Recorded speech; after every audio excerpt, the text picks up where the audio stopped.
What we have here is the PPU 15 that we find on all the engines. It's really simple Wednesday maintenance. All you got to do is make sure that all the fluids are topped off. In the event that it was used at any time, you can pull off the side cover that has the exhaust port on it. It's just got a few torque screws on the side. You just pull it off, gently blow some air through the bottom because usually you'll accumulate some debris on the bottom. And we've been finding a lot of debris during the annual maintenance. So we just got to make sure we just gently blow through it. And it usually will only come out if you pull the cover off and actually get in there. There are going to be three petcocks that are going to be located within this side right here. Please do not touch any one of those because those are only for testing purposes. If they are turned and left turned, then the unit will not work. So we just got to make sure that that's not the case. When it comes to the hydraulic fluid, it has this window right down in here. A lot of people are worried that if it's not all the way to the very top, that it's low. And in all actuality, it needs to be only halfway. If it's more than halfway, that's all right. But if it's all the way to the top, then you need to contact somebody so they can come down and actually drain the unit and refill it. So, the units don't need to be wiped down with Windex. It actually works against the properties of the plastic according to Holmatro. What we need to use is WD-40. You just take a rag, you spray with WD-40, and you wipe it down, and that's with anything. The core technology couplings are the same. All you do is you just spray WD-40 within the coupling, take a gentle rag, wipe it out. Don't just leave it wiped and then put it back together because you need the viscosity of the WD-40 to make it actually work properly by pushing in and turning. So, and that should be done every Wednesday, in addition to every time that the unit is serviced. Here we see a lot of dust and road grime and everything, and that's just the cost of doing business that is sitting in a toolbox basically. We just need to make sure that these are wiped down at least once a week so that we make sure that the function of this particular coupling right here is 100%. The power unit will only take 30 weight motor oil, 10W30, 20W50. None of those combination weights is going to work. It has to be straight 30 weight. And in the hydraulic oil, we have hydraulic oil at Station 5 and Station 1, and it's listed as Holmatro oil, and that's what you'll fill it with. As far as servicing, this combination tool right here is going to be similar to all the rest of the tools. Same thing, you know, you're gonna always pick up road grime. It's what happens. Just wipe the tool down, open it up, spray with WD-40, wipe it down, make sure that there's only a fine film on it.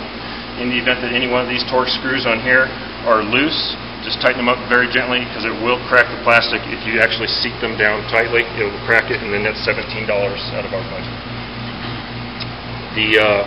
This combination tool does not have the light system. If your tool has a light system on it, every Wednesday we need to pull the batteries out and inspect and make sure that there is no corrosion on any of the leads. Right now we've been having half of our units that are so corroded we're probably going to end up having to replace most of them next year. Because of the type of batteries that we use, the commercial grade batteries, it puts a lot of strain on that particular LED board system. So every week we pull the batteries out, clean them up, and put them back in. Same thing with this coupling right here. Just pull it off, make sure that the O-rings are in place, and then just wipe them out, spray them with WD-40. Same thing every Wednesday or after every use. Do we have extra O-rings? In the event that we lose an O-ring, we do not have extra O-rings, so we'll have to replace that with a tool from another unit.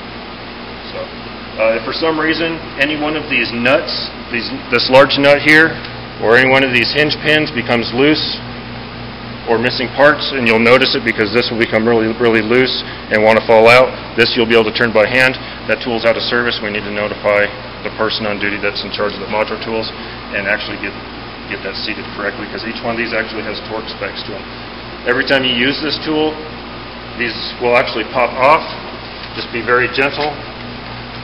It's usually best with 2 screwdrivers. It's just a little pin. You just pop the rubber off, slide it back, wipe it down with WD-40, put it back in.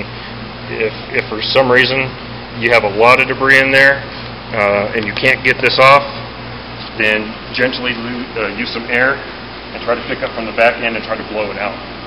Because any debris within the hydraulic system here can scratch the ram, and that's very expensive for us. The hose is the same way. Once again, big proponent of WD-40. Make sure all the ends are lubed up properly. The O-rings are inspected. Make sure that there's no cracks, no debris within the cap system. Wipe the entire hose down with WD-40.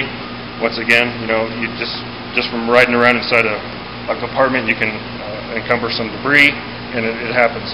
So it's a good thing that we check it every Wednesday. Once we get the power unit all cleaned and serviced, attach the hose to the power unit, attach it to the tool, and fire it up.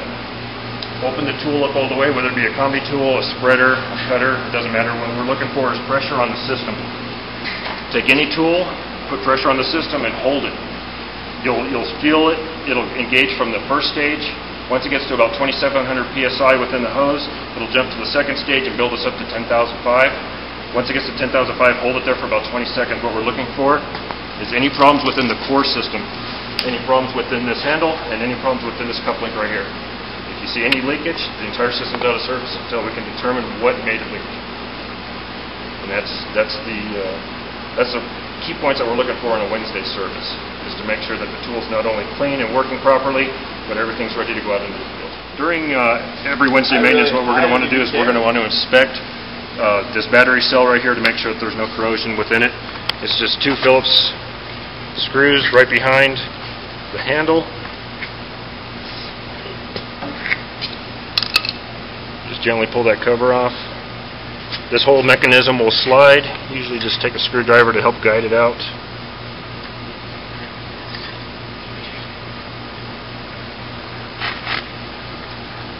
And then just pull your 1 AA battery and ensure that the electrodes on both sides, as we can tell right over here, we've already got a slight bit of corrosion.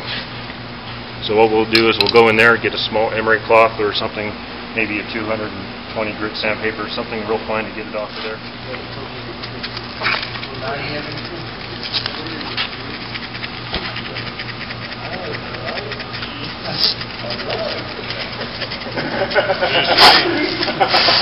Make sure the battery's not corroded. You can stick it back in there. This one seems to be good. Just stick it right back in there, making sure positive goes to positive, negative goes to negative. If for some reason one of the lights does not work, just ensure that these are properly pushed in. If for some reason one of the bulbs is still not working, contact the department's Holmatro guy, and he'll come out and replace it for you. Set that back in there, making sure that the screw holes are lined up again, and then just replace the cover.